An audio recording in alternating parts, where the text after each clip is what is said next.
Hello Journey friends, and welcome back to this week's Along the Journey. Today I've got my best four-legged friend Aladdin here with me, or as I like to call him, Al. You know, Al spent a lot of time in Big Blue. Maybe you've seen us riding around town. He's also spent a lot of time on long walks and runs, and even in seasons of our house where we've had illness or other challenges, Al has been there as the one constant in our house. And you know, when I describe Aladdin, one of the ways I describe him are his attributes. I talk about really who he is as we know him over these 9 years. He's 11 now, but he's faithful, he's loyal, he likes to please. Come here. He loves to please, he loves to be with someone, and that may describe your four-legged friend as well, but he is definitely a dog's dog. He's mostly obedient and generally smart. But, you know, when we describe those attributes about who someone is, really deep down, that's how we get to know them. In fact, it's the first thing we think about when we say that person's name. In the case of God, one of the most important doctrines we can hold, it's been said, is what comes to mind when you hear the name God.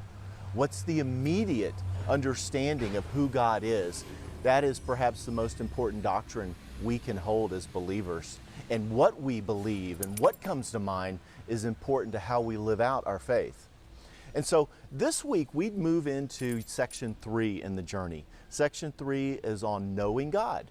Every year there's some theological application to understanding who God is, so that our immediate thoughts are more awestruck than just sort of taken for granted when we hear the name God. And so 3 weeks of the supremacy of God this year in knowing God is going to look at His sovereignty in week 1, His power and knowledge. And it's going to look at His spirituality, His transcendence. Then it's going to look at the third week, we're going to be looking at His immutability, His unchanging nature. And so I look forward to joining you over these 3 weeks about knowing God better and His supremacy. You know, Job says to and of God, I know that you can do all things and that no purpose of yours can be thwarted. And really this week, the Blue Year, Section 3, Unit 1, that's what we're going to be looking at, is the fact that nothing that God can or will do can ever be thwarted. He is completely sovereign in His power and His knowledge. And so this week, 3 key points to look at. And the first is in the truth section. It's really embracing theology. No, that's not a boring topic. Theology is necessary. It's practical. We are all theologians. What you know and think of God creates and forms your theology.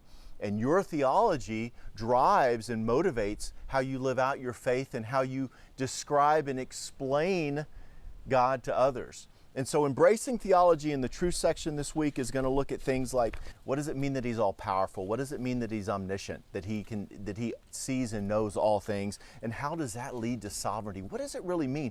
We use that word a lot, that God is sovereign, but it's instrumental, it's key, it's foundational to the fact that we follow Him and that He was able to fulfill and move forward His plan of redemption, that He is creator and sustainer in that sovereignty. And so the second key element this week is in the equipping section. Again, around God's sovereignty. One, you describe that. When someone asks you, what does it mean that God is sovereign? They hear that a lot. How do you describe it? And then secondly, what is the impact that your understanding of God's sovereignty has on Him meeting needs in your life?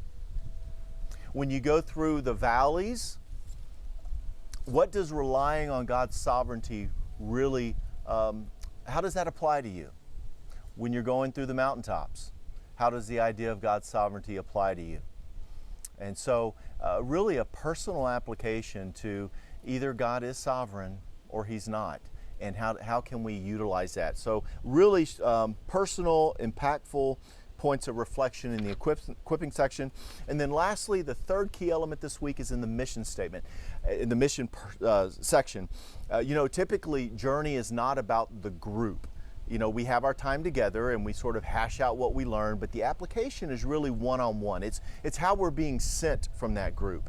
And so unlike traditional small groups, Journey groups don't spend a lot of time collectively serving or doing things as a group. But there is one aspect of that that is really to be taught, and it's how to serve. And so this week in mission, it's asking your group to put together a small service project just to get us in the habit to understand how we can serve others in a godly, Christ-like manner to show and share God's love. So take a look. It's going to give you some examples of what your group project can be and then how you can implement it. So it's going to walk us through it over the next several weeks. But do look at the mission section this week. If you don't have time or normally don't look at mission, I would advise you to do so. So again, section 3 is always one of my favorites because it's really a lot of aha. It's a lot of insight to words and thoughts and theories that we've heard before that are much more than that. And it allows us with great confidence and courage to be able to live them out in order to define them and share them with others. So have a wonderful week just reveling and worshiping and being awestruck about the sovereignty of God. And maybe somewhere along the line, Aladdin, can you stand up? Come here. Come here. Somewhere along the line, oh, you can see Big Al here. Maybe we'll see you out there. Blessings, friends.